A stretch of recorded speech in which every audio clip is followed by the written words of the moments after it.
మనం చదువుకున్న ఈ భాగంలో యూదారాజు అయిన యెహోషాపాతు సర్వ సమాజాన్ని దేవుని సన్నిధిలో సమకూర్చి ఆయన చేసిన ప్రార్థన. యెహోషాపాతు యూదా రాజ్యం మీద రాజయ్యాడు. యూదా రాజ్యాన్ని దేవుడు యెహోషాపాతుకు అప్పగించాడు. ఆ బాధ్యతలు స్వీకరించిన తరువాత యెహోషాపాతు తన రాజ్యాన్ని బలపరచుకున్నాడు అని మనం 17వ అధ్యాయం 1వ వచనంలో గమనిస్తాం. మొదట అతడు తన రాజ్యాన్ని బలపరుచుకున్నాడు. సంఘాన్ని బలపరుచుకోవాలి. దేవుడు అప్పగించిన ఆయన మంద, దేవుని మంద, సౌందర్యమైన మంద, గొర్రెల మంద. నేను గొర్రెలకు మంచి కాపర్నని ప్రభువు చెప్పాడు.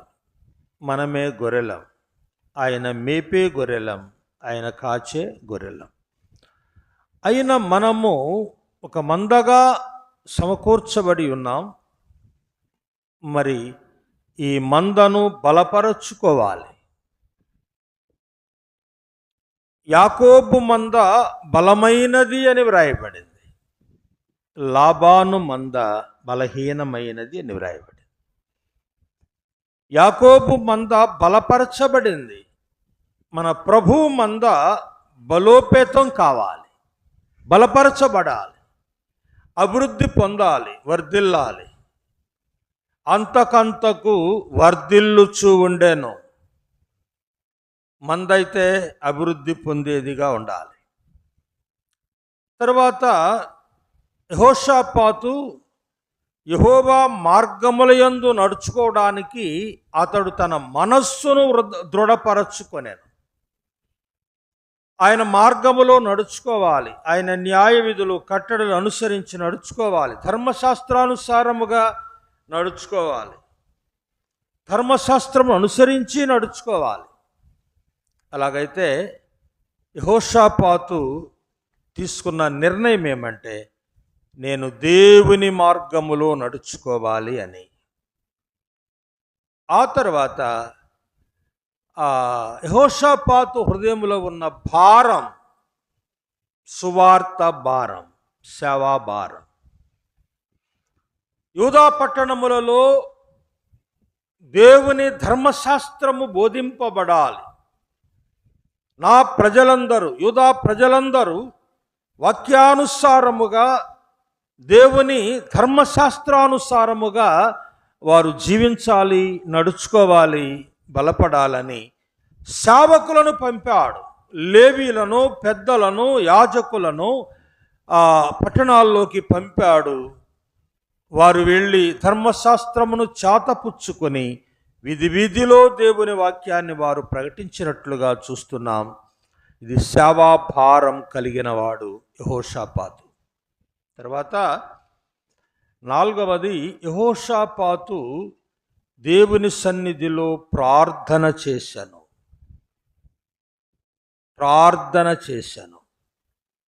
5వది, యెహోషాపాతు తన ప్రజలతో కూడి బెరాకా లోయలో కూడి యెహోవాకు కృతజ్ఞతాస్తుతులు చెల్లించాడు. నీవే మాకు దిక్కు అని ప్రార్థన చేశాను. ఎందుకు చేశాడు ప్రార్థన?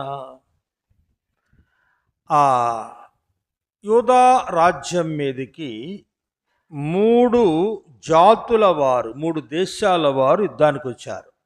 మోయాబు దేశం, అమ్మోనీయులు దేశం, మెయోనీయుల దేశం. 3 జాతుల వారు యెహోషాపాతు రాజ్యం మీదకి యుద్ధానికి వచ్చారు. వారు బహుసైన్యంగా ఉన్నారు, విస్తారమైన సైన్యంగా ఉన్నారు. గుర్రములు, రథములు, రౌతులు, సైనికులు విస్తారముగా యెహోషాపాతు రాజ్యాన్ని కబళించి వేయాలని నాశనం చేయాలని, దోచుకోవాలని, పాడు చేయాలని వచ్చారు. వారి ఉద్దేశం అదే. దోచుకోవాలి, నాశనం చేయాలి, పాడు చేయాలి, లేకుండా చేయాలని వారి ముఖ్య ఉద్దేశం. అయితే యెహోషాపాతు ఏం చేశాడు అంటే, దేవా, ఈ గొప్ప సైన్యముతో యుద్ధము చేయడానికి మాకు శక్తి లేదు కనుక నీవే మాకు దిక్కు, నీవే మాకు దిక్కు. ఏం చేస్తావో నీవే, మా చేత కాదు. విస్తారమైన సైన్యం వారి చేతులు మేము ఊడిపోకుండా మమ్మను బలపరచు అని యెహోషాపాతుతో యుద్ధము ప్రార్థన, దేవుని సన్నిధిలో ప్రార్థన చేయగా అప్పుడు దేవుడు ఒక అద్భుత కార్యాన్ని జరిగించాడు. పోట్లాడవలసిన పని లేదు, యుద్ధం చేయాల్సిన పని లేదు. ఊరికే నిలబడండి, యెహోవా పక్షంగా నిలబడండి. మనం నిలబడితే దేవుడు కార్యం చేస్తాడు. నిలబడాలి, పారిపోకూడదు. వారిని చూసి మీరు పారిపోకూడదు, ఊరికే నిలబడండి, మీ పక్షంగా యెహోవా యుద్ధం చేస్తాడు అని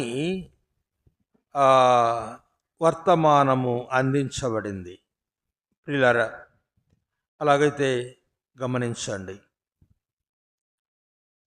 మన మీదకి వచ్చే శత్రువులు ఎవరు? మన ఇంటి ప్రక్కోళ్ళు కాదు, మన ఇంటి ముందోళ్ళు కాదు. మన మీదకి వచ్చే శత్రువులు ఎవరు అంటే, యెహోషాపాతు మీదకి 3 జాతుల వారు వచ్చారు. మన మీదకు కూడా 3 రకాల శత్రువులు మన మీద దాడి చేస్తున్నారు. 1 లోకం, 2 శరీరం, 3 సాతాను.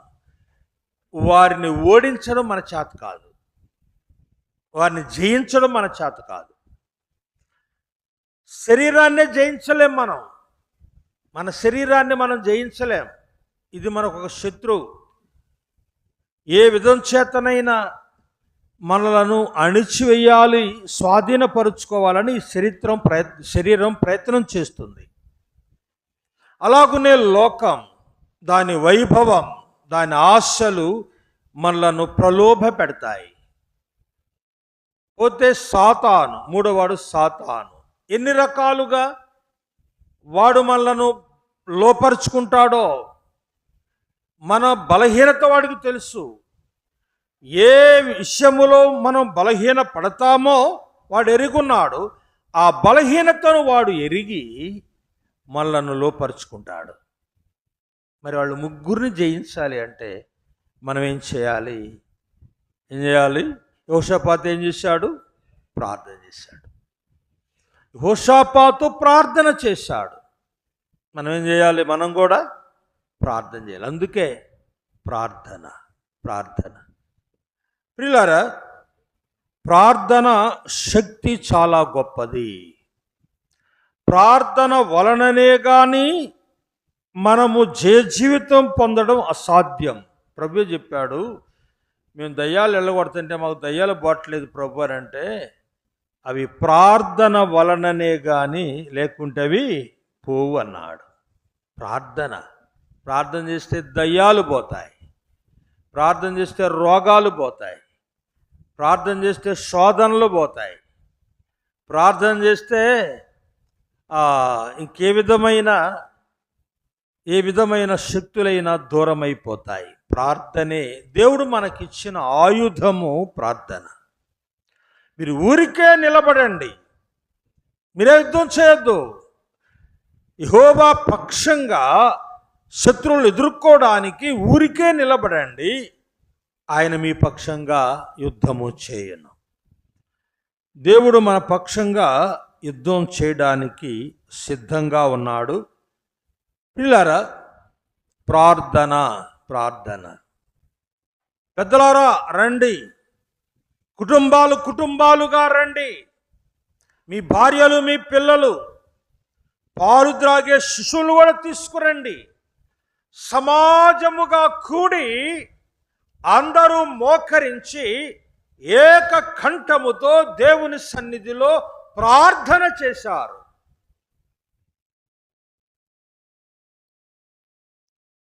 ఇందులో వారు ఉపవాసం ఉండక తప్పదు. ఉపవాసముండి ప్రార్థన చేశారు. ఆ మాట ఇక్కడ వ్రాయబడలేదు, కానీ ఖచ్చితంగా వారు ఉపవాసం ఉన్నారు.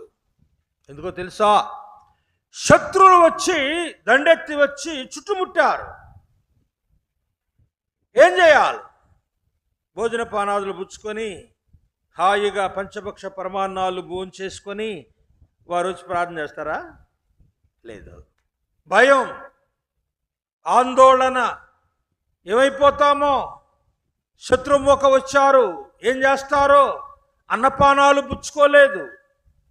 దేవుని సన్నిధిలో వాడు కూడి ప్రార్థన చేస్తున్నారు, వారి యొక్క రక్షణ కోసం, వారి క్షేమం కోసం. కుటుంబాలుగా సంఘముగా కూడి ప్రార్థన చేశారు. సంఘముగా కూడి ప్రార్థన చేశారు. పిల్లారా, అది ఉపవాస ప్రార్థన అనుకోవడంలో తప్పేమీ లేదు, అనుమానమేమి లేదు. ఖచ్చితంగా వారు ఉపవాసమే ఉన్నారు, ఉండి వారు ప్రార్థన చేశారు అనేది నేను నమ్ముతున్నాను. పిల్లారా, యెహోషాపాతు ప్రార్థన చేశాడు సంఘాన్ని సమకూర్చి. యెరూషలేములో ఉన్న సంఘము సమకూడి ప్రార్థన చేశాను.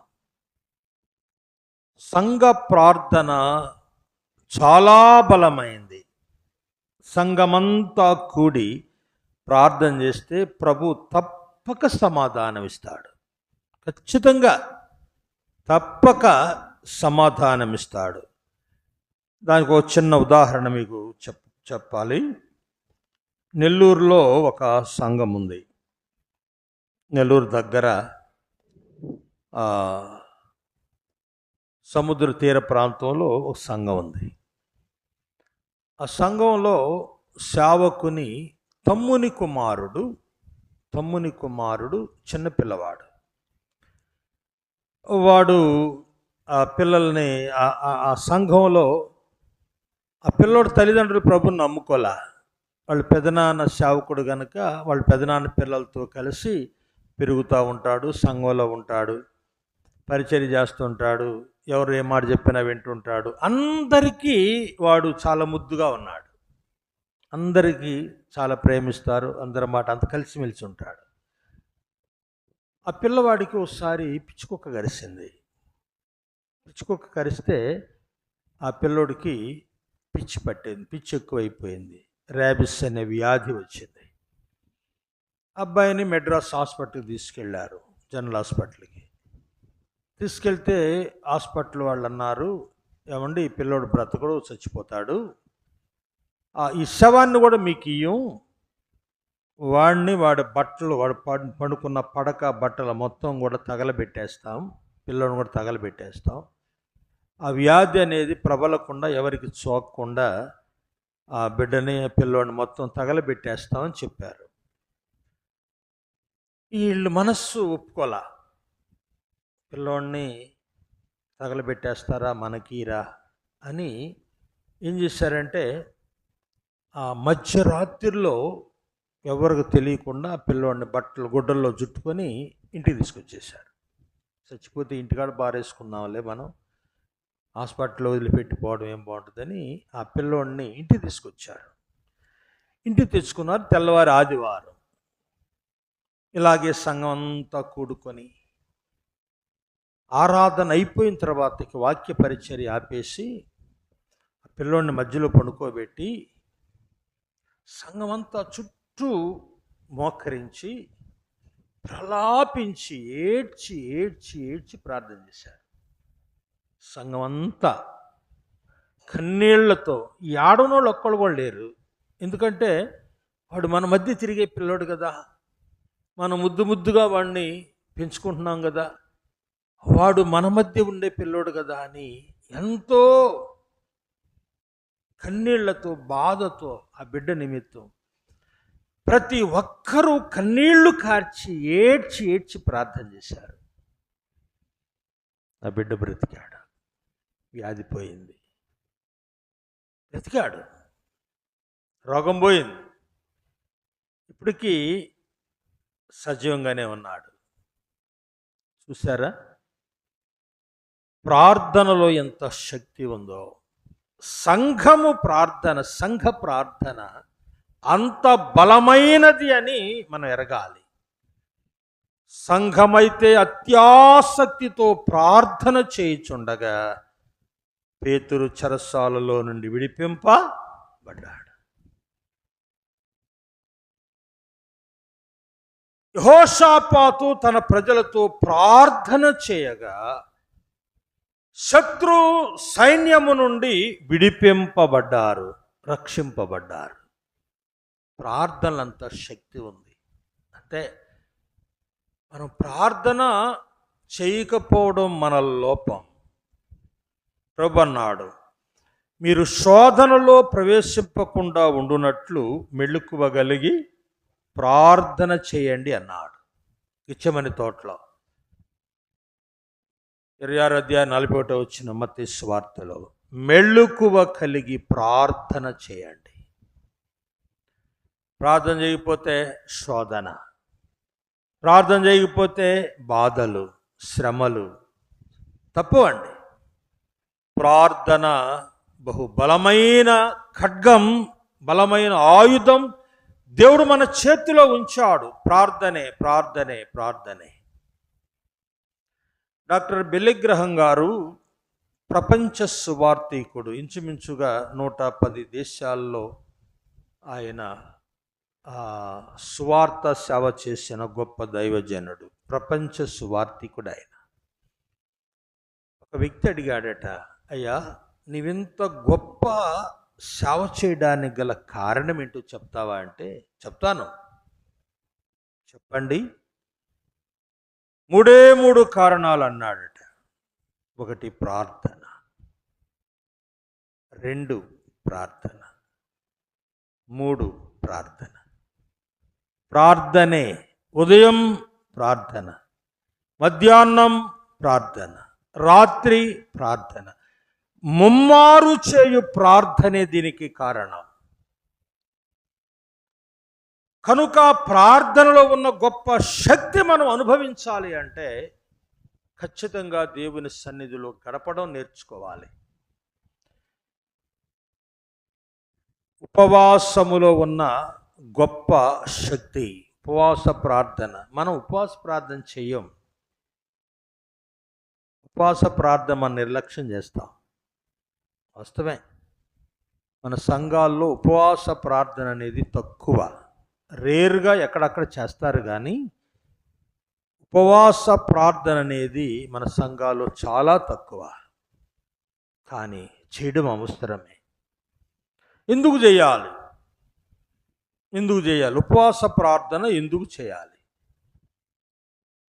ఉపవాస ప్రార్థన ఎందుకు చేయాలి, ఎలా చేయాలి అని మనం గమనించినప్పుడు ఒకసారి యెషయా గ్రంథం 58వ అధ్యాయము 5వ వచనం చూడండి, లేక 3వ వచనం చూడండి. 58:3. మేము ఉపవాసం ఉండగా నీవెందుకు చూడవు? మేము మా ప్రాణములను ఆయాసపరుచుకొనగా నీవెందుకు లక్ష్య పెట్టవని అందురు. మీ ఉపవాస దినమున మీరు వ్యాపారము చేయుదురు, మీ పనివారి చేత కఠినమైన పని చేయించుదురు. మీరు కలహపడుచు వివాదము చేచు అన్యాయముగా గుద్దులాడుచు ఉపవాసముందురు. మీ కంఠధ్వని పరమున వినబడినట్లుగా మీరిప్పుడు ఉపవాసముండరు. మన కంఠధ్వని మరి పరలోకములో వినబడేలాగున ఉపవాసం ఉండాలి. మన ప్రార్థన పరలోకానికి చేరేలాగున మన ఉపవాస ప్రార్థన ఉండాలి. జకర్యా ప్రార్థన పరలోకములో వినబడిందన్నాడు గబ్రియేలు దూత. తొప్పేద ప్రక్కన ప్రత్యక్షమై, జకర్యా నీ ప్రార్థన పరలోకములో వినబడినది. జకర్యా ప్రార్థన దేని కొరకు? బిడ్డల కొరకు, కుమారుడి కొరకు, సంతానం కొరకు. ఎంత కాలం ప్రార్థన చేశాడు. వయసు పెరిగిపోయిన మృతతుల్యమైన దేహముతో ఉన్న విశ్వాసము సడలింపు కాకుండా, పట్టు వదలకుండా జకర్యా చేసిన ప్రార్థన పరలోకములో వినబడెను. కొర్నేలి చేసిన ప్రార్థనలు, ధర్మ కార్యములు పరలోకమునకు చేరినవి అన్నాడు. పరలోకమునకు చేరినవి. మన ప్రార్థన పరలోకం చేరుతుందా? మన ఉపవాస ప్రార్థన పరలోకంలో వినబడుతుందా? వినబడాలంటే ఏం చేయాలా? గుద్దులాడుతా, తగాదాలాడుతా, భేదాలు కలిగి, మరి అన్యాయం చేస్తూ, అక్రమం చేస్తూ, ఎన్నెన్నో లోక సంబంధమైన కార్యకలాపాల్లో నిమగ్నమై ఉండి, ఉపవాసం ఉండి నేను ప్రార్థిస్తున్నానంటే ఆ ప్రార్థన వినబడుతుందా? నో, వినబడదు. ప్రార్థన వినబడదో. దయార్థ హృదయము లేకుండా, ధర్మకార్యాలు చేసే మనస్సు లేక, మరి మన ఉపవాసం ఉంటే ఆ ఉపవాసం దేవుడు వింటాడా? వినడు కదా. కొర్నేలి ధర్మకార్యములు చేయొచ్చు ఉపవాసం ఉన్నాడు. ధర్మకార్యములు చేయొచ్చు ప్రార్థన చేశాడు. మన ధర్మకార్యాలు చేస్తున్నామా? ఆకలి వారికి అన్నం పెడుతున్నామా? వస్త్రాలు లేని వస్త్రాలు ఇస్తున్నామా? బీదలకు కనికరిస్తున్నామా? విధవరాండ్రను ఆదరిస్తున్నామా? ఈ కార్యాలు లేకుండా మన ఉపవాసం ఉండి ప్రయోజనమేమి? కొర్నేలి అలాంటి కార్యాలు చేశాడు. తర్వాత తబిత అనబడిన దోర్క ఆ కార్యాలు చేసింది. తన తోటి విధవరాండ్రకు సహాయకురాలుగా ఉంది. తోటి విధవరాండ్రను ఆదరించిందిగా ఉంది. పిల్లారా, సోషల్ వర్క్ కూడా అవసరమే. సోషల్ వర్క్ కూడా అవసరమే. ఈ లోకములో మనం ఉన్నాం. మన తోటి వారికి పరామర్శించుట అవసరమే. ఇబ్బందులు ఉన్న వారిని ఆదరించుట అవసరమే. నాకు తెలిసిన ఒక సేవకుడున్నాడు గోదావరి జిల్లాలో. సేవకుడే, పెద్ద బోధకుడేం కాదు, పెద్ద బోధకుడు కాదు, సేవకుడే. ఎవరికన్నా ఏదైనా ఇబ్బంది ఉన్నది, ఇబ్బంది కలిగింది అంటే వాలిపోతాడు. అక్కడ వారిని ఆదరిస్తాడు, వారిని బలపరుస్తాడు. అవసరమైతే హాస్పిటల్కి తీసుకెళ్తాడు. హాస్పిటల్ ఎవరితో మాట్లాడతాడు. వారికి తగిన సహాయం చేస్తాడు. అటు సోషల్ వర్క్ తాను ఖచ్చితంగా చేస్తాడు. పిల్లారా, వాక్యం చెప్పడంలోనే కాదు, స్వార్థ ప్రకటించడంలే కాదు, మనకి ఇలాంటి కార్యాలు కూడా, సహాయక చర్యలు కూడా మనం చేసేవారంగా ఉండాలి. అట్టి ఉపవాసము దేవునికి ఇష్టమైనది. అప్పుడు ఉపవాసం ఉండి ప్రార్థన చేస్తే ఆ ప్రార్థన ఆయన ఆలకిస్తాడు. ఉపవాసము ఎప్పుడు ఉండాలి? నెలకు ఖచ్చితంగా పలానా రోజు ఉపవాసం అని మనం ప్రకటించుకుంటాం. మంచిదే, తప్పు కాదు. కానీ అలవాటు ఉపవాసం కాదు. అలవాటుగా, ఆచారంగా చెయ్యాలి గనక మేము చేస్తున్నాం అన్నట్టుగా కాదు. హృదయములో ఒక భారం ఉండాలి. యెహోషాపాతు ఎందుకు ఉపవాసం ఉండి ప్రార్థన చేశాడు అంటే, శత్రు సమూహము నుండి విమోచింపబడుటకు, రక్షణ పొందడానికి, తన దేశాన్ని, తన ప్రజలను కాపాడుకోవడానికి. అక్కడ ఒక అవసరత ఉంది. ఉపవాసము చేయడానికి ఒక అవసరత అనేది అక్కడ కనబడుతుంది. దేనికి దావీదు ఉపవాసం ఉన్నాడు? తన బిడ్డ చావు బ్రతుకుల్లో ఉన్నాడు, మరణశయ్యపై ఉన్నాడు, మొత్తబడ్డాడు. దేవా కనికరించయ్యా, బిడ్డను కాపాడయ్యా, బిడ్డను రక్షించయ్యా, స్వస్థపరచయ్యా, దేవా ప్రభువా ఈ బిడ్డను కాపాడయ్యా అని అన్నపానాలు పుచ్చుకొని కన్నీళ్లు కారుస్తా దేవుని సన్నిధిలో ప్రార్థన చేస్తున్నాడు. దేవా దేవా దేవా కనికరించవా, నా బిడ్డను కనికరించవా. ఇది ఉపవాసం యొక్క అవసరత. తప్పకుండా ఉపవాసం ఉంటాం.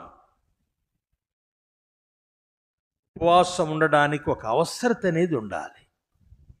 ఉపవాసం ఉండడానికి ఒక అవసరత అనేది ఉండాలి. ఉందాం, ఉపవాసం ఉందాం, ప్రార్థన చేద్దాం. అలవాటుగా కాదు, ఆచారంగా కాదు. ఉపవాస దినం ఇది, ఉపవాస ప్రార్థన, ఉపవాస దినమని అలవాటు ఆచారంగా కాదు. ఒక అక్కర కలిగి ఉపవాసం ఉండి ప్రార్థన చేయాలి. అది నీ వ్యక్తిగతమైన అవసరత కావచ్చు, కుటుంబ అవసరత కావచ్చు, నశించు ఆత్మల కొరకు కావచ్చు, సంఘ క్షేమం కొరకు కావచ్చు, సేవకుల కొరకు కావచ్చు, సువార్త వ్యాప్తి కోసం కావచ్చు. అదొక అవసరత అనేది ఉండాలి. నెహెమ్యా ఉద్యోగం చిన్న ఉద్యోగం అండి కాదు.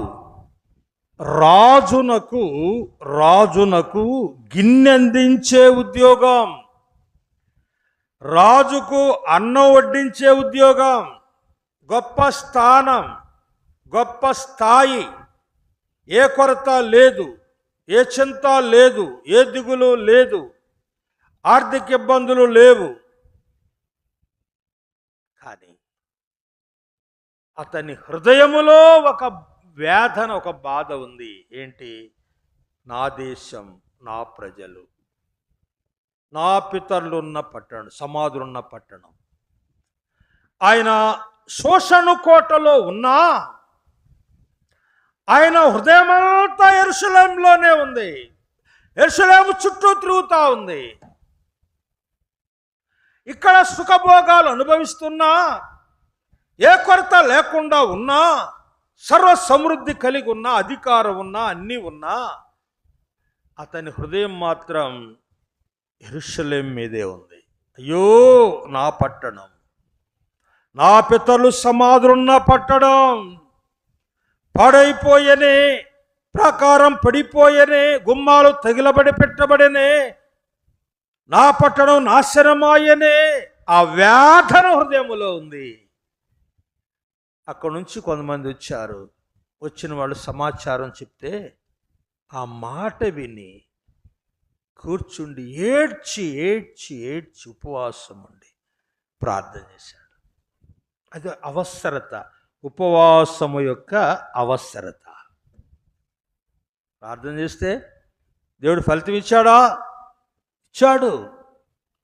నువ్వు వెళ్ళి ఆ ప్రాకారాలు కట్టించమని రాజు సెలవిచ్చాడు. అంత్యోకయలో ఉన్న సంఘము దేవుని సన్నిధిలో ఉపవాసముండి ప్రార్థన చేస్తున్నారు. ఉపవాసముండి వారి యొక్క ముఖ్య ఉద్దేశం ఏమంటే, ఈ సంఘము నుండి సువార్త సేవ విస్తరించాలి.